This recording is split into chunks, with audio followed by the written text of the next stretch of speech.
So it's been a little confusing few months for you and your brother. Can you talk to me a little bit about just the mix, not the mix-up, but the change with your fight and now the change with his fight? Just talk to me a little bit about that process. Yeah, it's just like old times, back at the playground.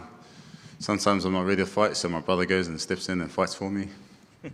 Did you kind of know that this was going to happen when he stepped in for you? Did he already have this fight booked? Was it kind of a swapping, or was this just completely coincidental that now he needs you?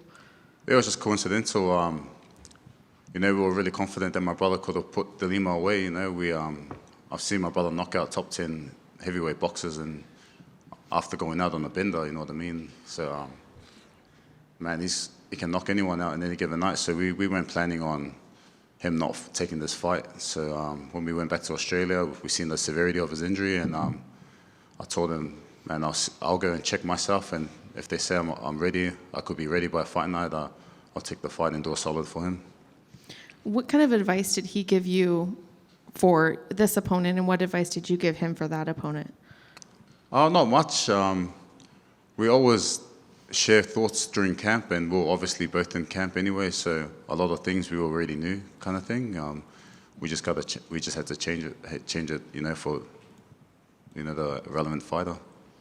Are you always going to make sure that you're not fighting on the same card, so you can always be each other's backup for the rest of your career? Who knows? What if both our opponents pull out? We'll fight each other on that same night. Would you? Of course, man, and I have to win. I'm the older brother. I was just going to say, who would win? How would that fight go? How many times have you guys actually fought legitimately? Not too many, actually. Me and Junior, I got three brothers, and we're usually the ones. I usually used to just bash them back in the days, but now he'll probably get it over me. How do you see that fight going with you and your brother? How would he win? How would you win? I could beat him anyway. Nah. He'll probably ankle lock me or something, Walls of Jericho or something. What do you think of your opponent? Yeah, I think he's a good fighter, Karl Williams. He's good at what he does. Heavy grappling style, so yeah. How do you expect this fight going? Do you see it going the full 3 rounds, or do you think you can get in and out of there pretty quick? I feel like I'm going to get to showcase, my all-round game. I keep saying this every fight, but I think this fight will definitely show, all the grappling I've been doing. I hope it's all not in vain. But I think I'll put him away maybe late in the first or second. Looking ahead, I know you don't want to look too far past an opponent, but what kind of goals have you set for yourself for this year?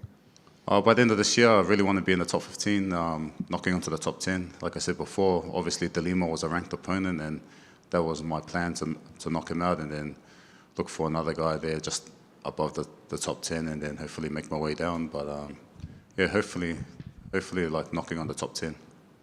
Last question for me. There's a new sponsor behind you, SheerTex, which I'm not sure if you're aware, but that's tights.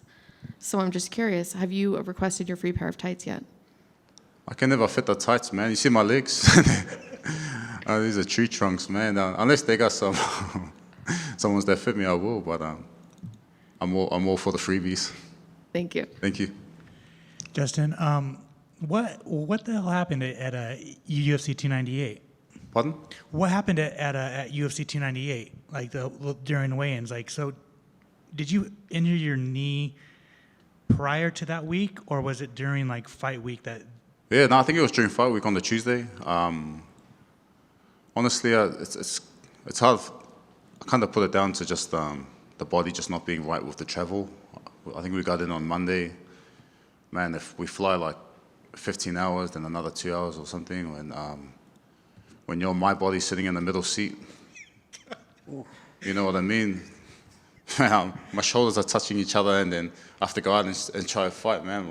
My body just wasn't right, and we learned from that, really got to make sure all the muscles and everything have all been stretched out rather than just sitting in the seat. I can barely fit in the plain toilets, bro, so.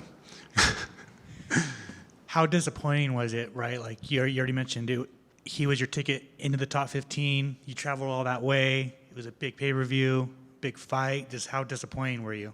Yeah, very disappointed, you know what I mean?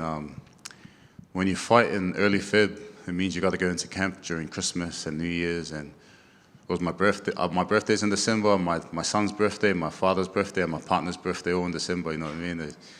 So I miss everything because all my thoughts are on my opponent. You know, I'm prison, but I'm not prison. So I feel like I've been in camp for almost 4 months. So I'm just ready to go in there and just show all the training I've done.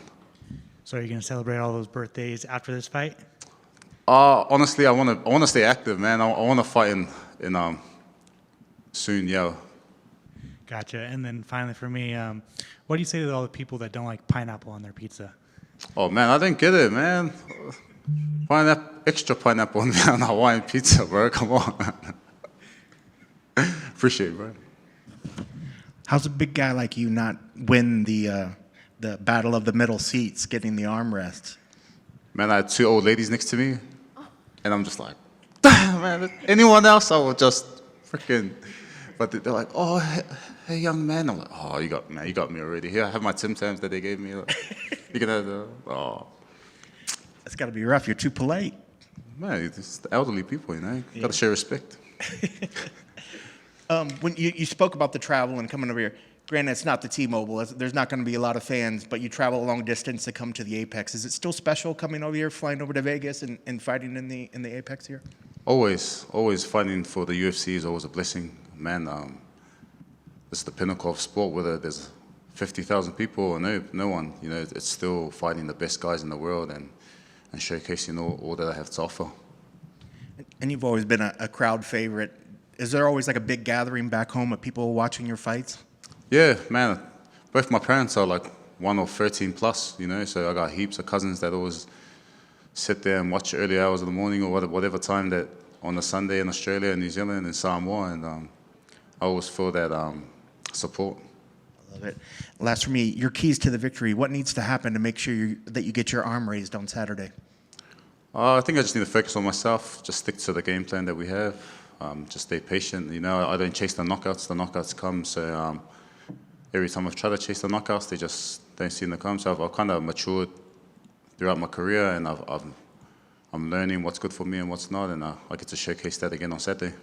And I forgot, when you said that you've been working on your game plan, and you said that you want to showcase your grappling. I mean, there's nothing that people enjoy more than 2 heavyweights grappling, you know. So is that really something? I mean, do you feel like you want to showcase more? Do you feel like as a heavyweight you don't get to showcase more? You got me, bro. You got me. I was just talking shit. Nah. I don't want to showcase too much grappling where it's just one of those hugging for 15 minutes, but I want to showcase that I can negate the wrestling if I need to, and I can you know, use offensive wrestling if I need to, or grappling if I need to. But ultimately, my plan is not just to go in there and lay and pray. Awesome. Can't wait to see it. Good luck on Saturday. Thank you, bro.